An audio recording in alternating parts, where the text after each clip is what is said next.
Yan.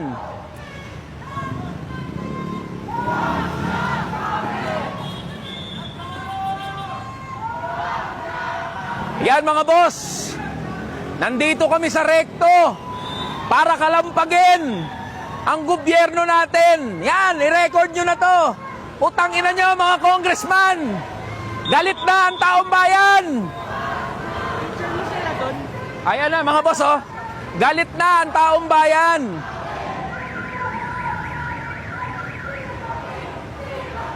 Nandito kami sa rekto mga boss. I-share nyo to, i-share nyo. I-record nyo na, i-share nyo na to. Ayan na mga boss oh.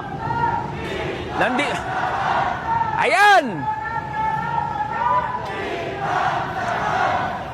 PhilHealth namin, wag na kawin. Yan o, takbo daw, urong daw, urong. O yan o. Ano? Utangin nyo mga congressman kayo, wag nyo nakawin yung PhilHealth namin. Ayan. Wag nyo nakawin yung pondo ng PhilHealth, wag nyo i-zero ang budget dyan. Galit na mga manggagawa.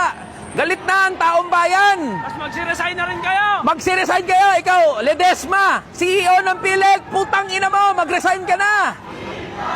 Herbosa, isa ka pa, Secretary of Health, tang ina mo, magresign ka na.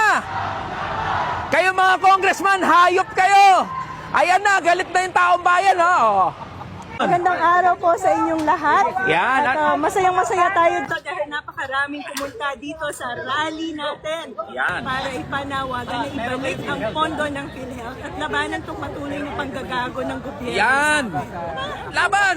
Laban lang. Yan, laban sabi nga lang. ni Prof. Celo Magno, this is the most corrupt budget in the history of Philippines. Kitang-kita po yan no, sa pangungurakot ng mga politiko natin. Unang-una na si Speaker Romualdez at sa mga nasa House of Representatives na walang ginawa kundi magpamudmod ng ayuda.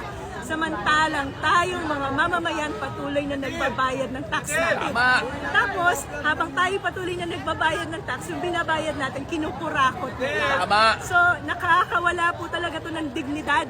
Tama. Kaya after 20 years, nandito na naman ako sa Rinzola. Magkakasama na kami ni Prof. Celo Magno. PhilHealth namin, wag nakawin.